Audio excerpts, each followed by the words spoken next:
socialize in this busy Lagos? I socialize, so I like going out. I like even though it doesn't look obvious that I do. I like visiting new restaurants, just trying stuff out. I like watching movies, especially in the cinema. But cinema is like the perfect movie experience. It's cold, it's dark, and there's popcorn. Wow, interesting. Yeah. Good afternoon, Ms. Funke ALAO. Hello. So can you tell us a bit about yourself? My name is OLUFUNKE. You already said that. I love human beings and I love real estate, so that's why I found myself in real estate. Wow. So for how long have you been in this profession? Profession officially, let's say 2019, but generally business 2009. Briefly about what you do. So, Mola Homes, we do end-to-end real estate services. However, for now, we do not develop. We partner with developers. We are a brokerage firm. We do interior design. That's after we buy for you, we can design property for you. And then we do property management. So we serve you from the beginning of your investment to the end in quote, even though there's no end when it comes to real estate investment, except you flip and then you sell your property, that's the end of the transaction. So we don't just tell you to buy. We act as advisory bodies. We advise you on what to buy, talk about your budget, what are your expectations, what do you have in mind for this investment. So it's like, it's a bouquet set, not just come and buy, you buy and then we dump you, So we advise you, we go do financial planning for you towards your investment. We give you safe investment to invest in, you pick what you want, right? After you do that, we can only set up the property, design it, decorate it, and then put it on the market, make you some money, and continue managing it for you. So you don't have any headache. A lot of our clients are even with diaspora. They're not here, they can't be saying never finished, light has finished, and water is not running. We do all that. We manage property, we get you tenants, we also make you money. So it's an real estate business. Okay, so what do you think about the hotel and short-let business in Nigeria? Okay, so fun fact, I actually managed a hotel some years back for like 6 months. Wow. So I do know a lot about hospitality and hotels. And also, hospitality is one industry that I'm very much interested in, because what we do now is also a little bit in the hospitality space, because then a lot of the properties our clients buy, we set up for them for short-lets. Right, or monthly rental apartment. So that's hospitality. Yes, that brings me to my next question. I saw a flyer as regards a Rwanda real estate business tour. Could you share more light about it? Okay, so last year, December, that's 2021, we ventured into Rwanda and got our business registered there. So we are officially opened that business in Rwanda. We already started trying to connect our clients here to offshore investments, and we started with Africa. So of course we have some listings in Ghana. We've had that for like 2 years now, but then we just ventured into Rwanda in 2021, December 2021, but majorly January. So it's been really, really interesting, because then there are more places in Africa than Nigeria or Lagos. The focus is so much on Lagos, and there are other emerging markets that also can serve our clients. So we decided to explore on behalf of our clients. So what we're doing now is we're trying to bring our clients here to Rwanda to see what we have going on, because you know what they say about seeing is believing. Nigerians like to see stuff and just and it's very good. I won't invest in something I can't see or understand myself. So we organize a business tour, more like a business vacation for clients, prospective clients, existing clients, anybody at all, to come to us to Rwanda, see the place, see our properties, enjoy the city. And we also have like an investor gala night, more like a celebration, sending our people for, okay, you've seen the city, now you've invested, it's time to go home. Bye. Wow. That kind of thing. Yeah, so. That seems very interesting. I would love to be among those that would come on board. Yeah. So how do you mitigate through the security risk? Because recently, with what happened with a man in Lagos as regards... I know the story, and I remember vividly. So let me first say that this risk is not just limited to short-leg businesses. Hotels also have the same risk. There's another story of another hotel that has such an instance. But then we have KYC forms and we do due diligence. So you just come to our house and say you want to sleep. Before you pay your money, we've already checked you out. So we're not having anonymous guests in the property. And we don't just take any time of people, and then we have rules as to what you can do in the apartment and what you cannot do. So when there are cleaners coming to clean almost every day, they know what's happening, they will see who the client is, look around, is there any harmful substance or like, you know, contrabands in the apartment. So we don't just allow any caliber of people into our apartments. You know, we can only do our best, but it will be bad if you don't even take any stated precautions, and we don't manage businesses that way. So you're trying to tell me it's profitable to lease my property as a short let than taking annual tenancy from it? It depends. So before you go into short let, you think about the property first. Where is it located? Okay. What does it look like? What's the size? What's the design? Because not every property can qualify as short let apartments. So what are the factors that makes a property qualified? That's why I said again, for all those information, could be for consultants. But I'll just say, I'll say that it's more than aesthetics. Functionality is very important. So does your house feel like a home? Can it serve people coming from countries that are better developed than Nigeria? So when you're creating your apartment, you're setting up your apartment, you think about that international standard so that anybody, white, black, you know, of whatever race, can enjoy staying in your apartment. You can feel safe for them, and they can also perform all the activities. They can work from there, they can have their friends over. So we just try to tend to the needs of our clients through our apartments. So one of the major challenges facing the real estate sector is financing. So how do you think we can mitigate through this pothole? That's serious. So my company is coming up with a product soon, which I'm not ready to discuss right now. Maybe next time. We would love to have a back end. Yeah, to solve that problem and bridge that gap, especially for young investors. Because when you expect a young person who earns about 250K a month or even 200K to buy a property worth 30 million, how do you want them to do it? The mortgage system is not really that strong in Nigeria. Even sometimes to qualify for some kind of loans and stuff, you have to literally drop your mother's head to get a loan. So financing is a big problem. We hope that finance houses will be able to solve that, or the government will also be able to solve that. But before they come in, or while they're still trying to figure that out, we are working on this solution. Stay tuned. Wow, I would really love to hear more about that when you are ready to discuss about it. Yeah. So how do you feel the government can regulate the affairs of scammers in the real estate industry? Because a friend of mine got scammed. He paid for the rent for a property, and at the end of the day got to know that 3 or 4 people already paid for the same property, and the agent that was involved in that scam actually eloped with their money. So how do you think the government can come into this and try to prevent such things from happening? Sorry, I laughed because I remembered something that happened as well, and then someone referred to those agents as agents of darkness. So I think I agree with that. So they're already trying. The state government is already trying to solve this problem, but I feel like they need to do more on ground monitoring, like a more physical method of monitoring, because tech is good, but in such a country as Nigeria, tech can only solve some problems. It can't solve like the grassroots problems. Yes. In the first place, like I feel like they should do physical registrations. Let's see these people for real. Some people exist online, but they don't exist in reality.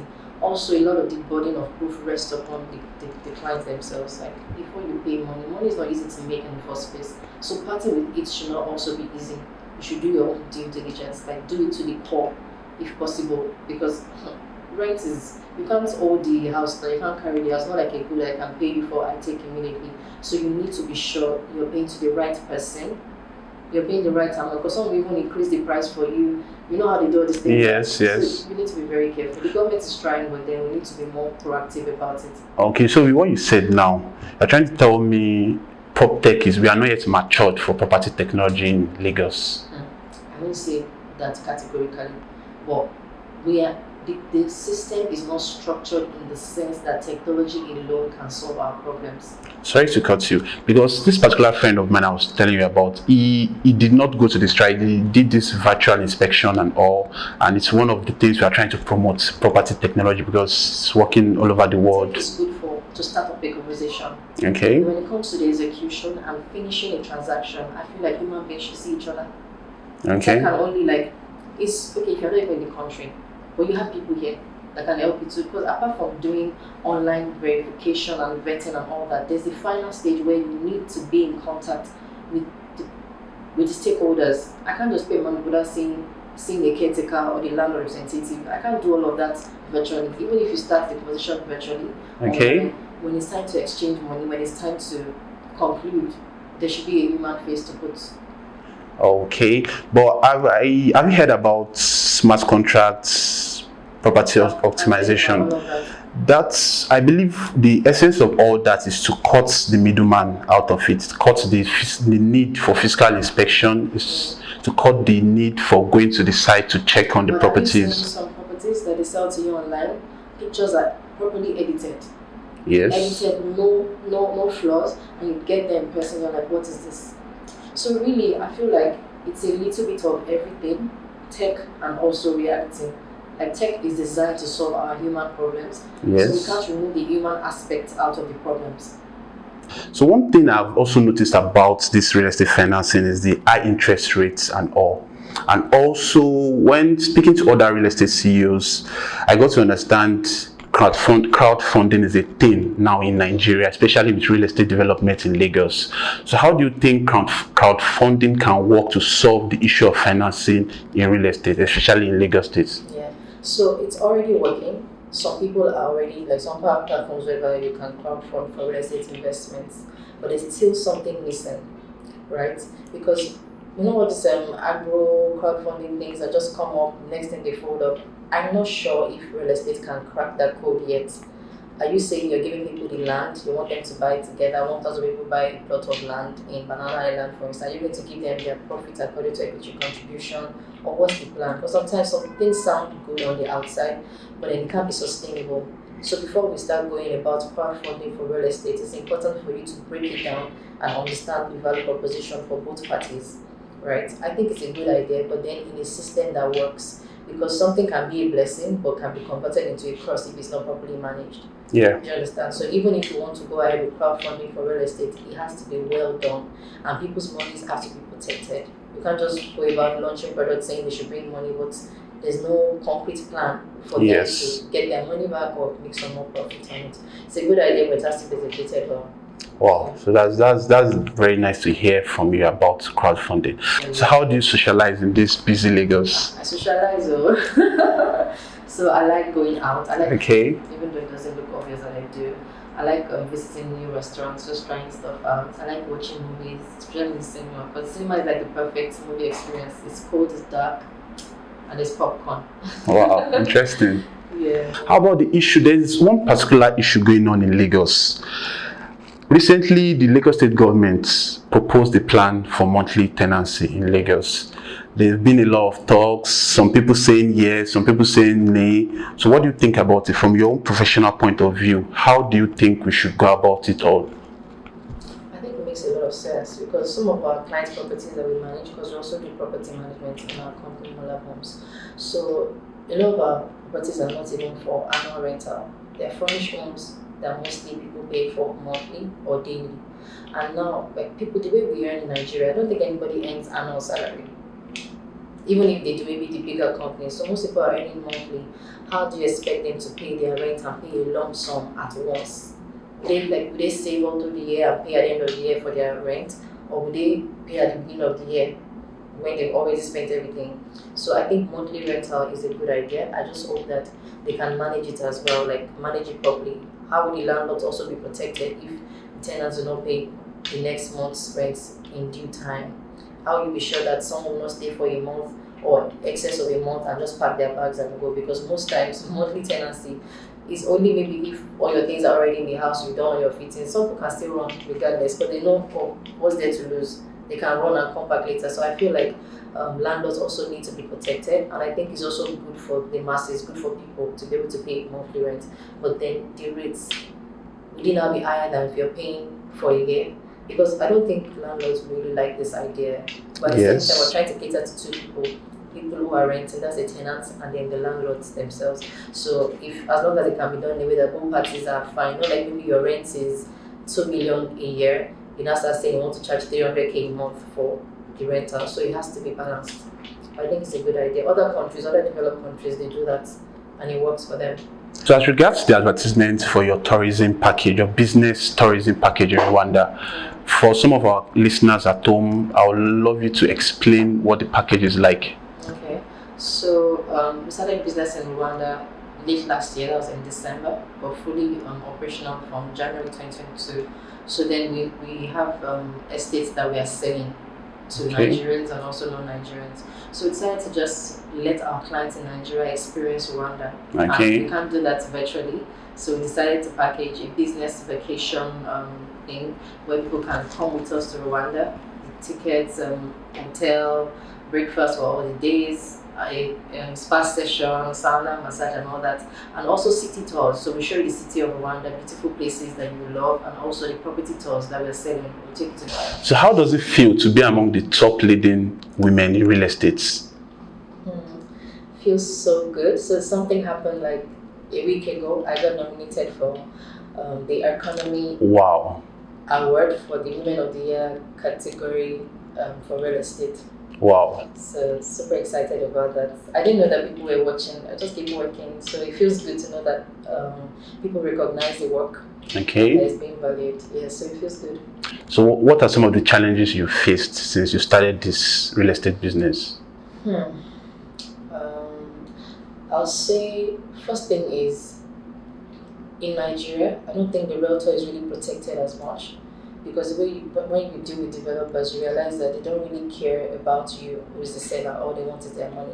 So a lot of times we've been cheated by some smart clients in code to just try to cut brokers out of the deal after they have all the information they need. Sometimes also it's a battle of the sexes. Okay. Quotes like gender battles where people don't believe you, or they don't feel like you can close a big deal because you're just a woman and it's just they rather want to see a team of men. Sometimes I go for some meetings, they ask for my boss and I'm like, I'm here. Wow. So yeah. But so I must commend you. Better. I must commend you on the successes and all what you've achieved over the years, because from what I'm seeing, Mollab Homes is trying to take over the whole of Lagos State. Well, Africa. Wow, impressive. Not Lagos, but Africa as a whole. So what advice can you give to up and coming women that wants to come into the real estate business? Well, I think first thing I would say is understand yourself, because we are all unique beings. You can't be like me, I can't be like you. We can learn from each other, but your own strength of character, your own identity must be defined. So I'll say that any woman looking to come into this industry should first understand herself. Know who you are, know your strengths, your weaknesses, so that when you come out into the world, not everything just shakes you, you're already crying, you're panicking. Like, it's very important to know yourself, right? Also develop yourself, read, take courses, talk to people in the industry. Don't come blinded into the industry. Come informed. You understand, know what you're getting, to understand the rudiments of the business, so that people will not be tempting you with also. You don't have to be with anybody self to sell a property. If you understand yourself and you have that confidence in what you're bringing out, no anybody will just tell you to do all sort of things just to make a sale. It's not necessary.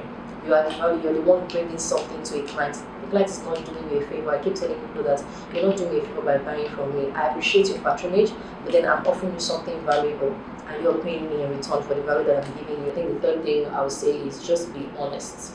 Like, be very open. A lot of our clients trust us because we are 100% transparent. No hidden, nothing hidden. We put it out the way it's supposed to be. Because first, my background is in law, and apart from that, like, fear of God is something that guides me in my business. One of our core values is honesty.